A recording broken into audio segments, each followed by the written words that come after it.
이흥열 작곡가 곡으로 일제 잔재 청산 작업을 통해 이젠 더는 불리지 않는 경기도가입니다. 섬집 아기 등으로 잘 알려진 이흥열 작곡가의 다른 이름은 나오키 오키 이치오. 일제 강점기 음악 보국 운동을 주도한 대표적 인물로 각종 음악회를 통해 모금한 수익금을 일제 전쟁 군자금으로 헌납했습니다. 하지만 해방 후 친미 반공으로 변신해 음악계 명사가 된 탓에 수많은 기관 등이 작곡을 요청했고 그 결과 전국 138개 학교 교가가 그의 곡입니다. 경기도 내 친일 잔재 교가를 사용하고 있는 68개 교 중 그의 곡이 절반 이상을 차지하고 있습니다. 100년이 넘는 통한의 세월, 역사를 잊은 민족에게 미래는 없습니다.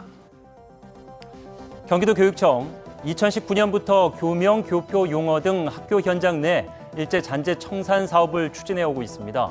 그런데 주목할 점이 있습니다. SNS를 통해 3.1공업고등학교의 교가가 친일파 작곡가에 의해 작곡되었음을 알게 되었습니다. 1903년 일제강점기 당시 인재 양성과 근대 교육 준비를 위해 수원 지역 독립운동가 등이 뜻모아 세운 3.1학원은 3.1공고의 전신입니다. 친일파 작곡가가 만든 교가를 부를 수는 없다. 학생들 뜻을 모았지만 학교의 오랜 역사가 담긴 교가가 아니냐는 일부 동문의 반대에 부딪혔습니다. 하지만 민족학교라는 자부심을 바로 세우자는 학생들 설득에 동문도 뜻을 바꿨고 새 교가를 완성했습니다. 그런데 3.1학원만이 아닙니다. 안성 공도중, 양성중 등이 교가를 바꿨고 파주 경기세무고와 율곡중고는 재편곡을 통해 새로운 교가를 부르고 있습니다. 그리고 교가 개정 작업은 소속감과 애교심을 고취하는 기회가 됐다고 말하는데요. 그래서 더더욱 강조할 점이 있습니다.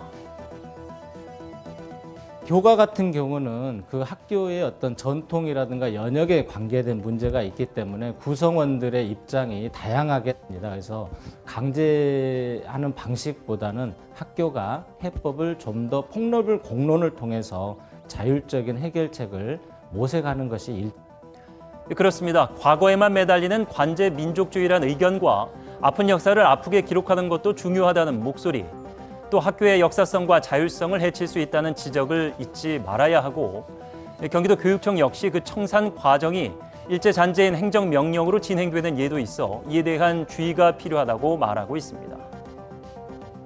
설레는 마음으로 시작하는 이 순간 우리는 이루고픈 저 하나의 꿈이지 새로운 희망으로.